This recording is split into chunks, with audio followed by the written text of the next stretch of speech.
Hello and welcome back to Listen and Learn English. I'm really happy you are here today. Let me ask you something. Have you ever met a person who was good at almost everything? Someone who could paint, invent, study science, and imagine the future at the same time? Today, we are going to explore the life of a man like that.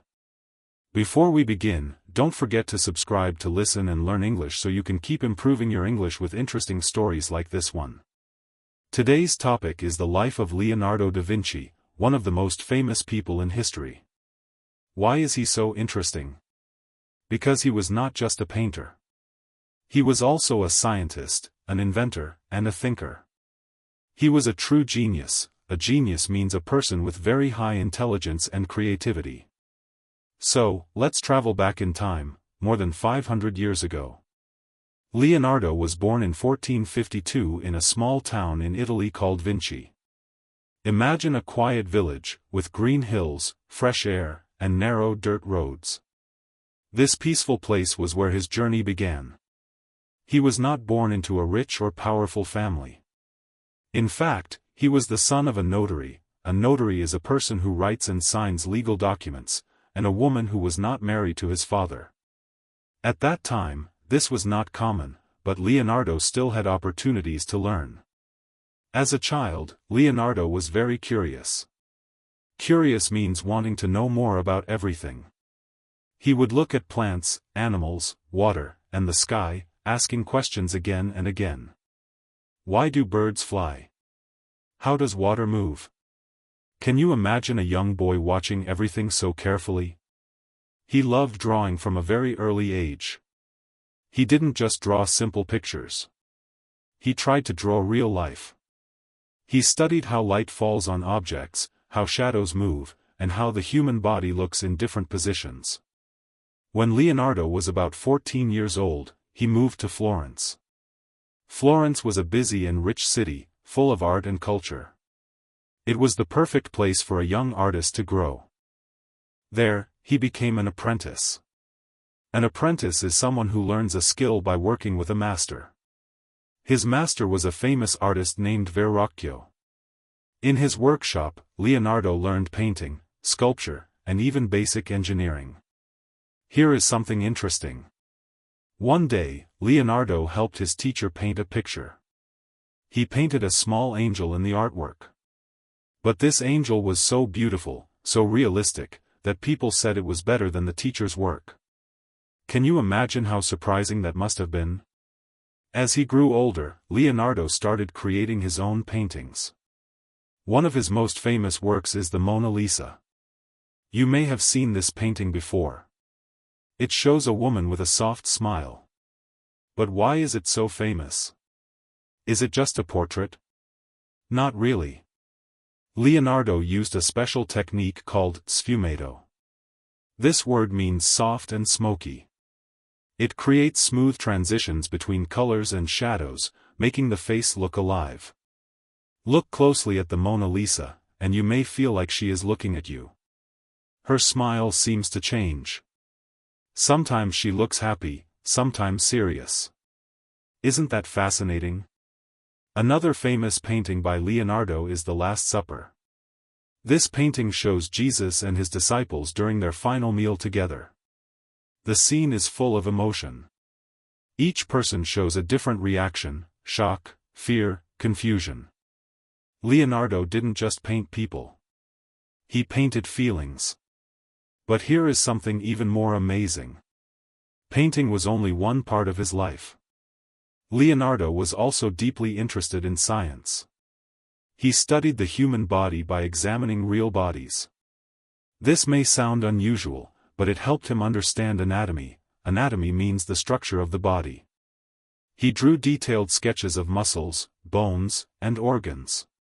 He wanted to know how the body works. How does the heart pump blood? How do muscles move? These questions pushed him to study more and more. Leonardo also loved machines. He designed many inventions, even though most of them were never built in his lifetime. He imagined flying machines, similar to helicopters. He designed war machines, bridges, and even early ideas for cars. Can you believe that someone in the 1400s was thinking about flying in the air? One of his notebooks shows drawings of wings, like bird wings. He believed that if humans understood how birds fly, they could also fly. This idea was far ahead of his time. Leonardo wrote thousands of pages of notes. But here is something strange: he often wrote in mirror writing. That means he wrote from right to left, and you need a mirror to read it properly. Why did he do this? Some people think he wanted to keep his ideas secret. He was always observing the world. He studied water flow, saying that water moves like hair in the wind. He studied light, saying that shadows tell us the shape of objects. His mind never stopped working. But life was not always easy for Leonardo. He did not always finish his projects. He started many works but left some incomplete. Why? Because he was always searching for perfection. Perfection means something that has no mistakes. If he was not satisfied, he would stop and move to something else. Have you ever started something but didn't finish it because it wasn't perfect? Leonardo felt the same way. He worked in different cities, including Milan and Rome. In Milan, he worked for a powerful ruler and created both art and military designs. He was respected, but also sometimes misunderstood. Later in life, Leonardo moved to France. The King of France invited him and gave him a comfortable place to live. There, he spent his final years thinking, drawing, and sharing his ideas. Even in old age, his mind stayed active. He continued asking questions, just like the curious boy from Vinci. Leonardo died in 1519. But his work did not disappear. In fact, it became more valuable over time. Today, people still study his paintings, his notes, and his inventions. Scientists, artists, and engineers all learn from him. He showed the world that knowledge has no limits. So, what makes Leonardo da Vinci special? It's not just his talent. It's his curiosity. It's his desire to learn everything. He didn't say, "I am only a painter." He said, "I want to understand the world." This is a powerful lesson for all of us. Let me ask you, are you curious? Do you ask questions? Do you try to learn new things, even when they are difficult? Learning English is similar. At first, it may feel hard. New words, new grammar, new sounds. But if you stay curious, if you keep practicing, you will improve. Remember the word genius?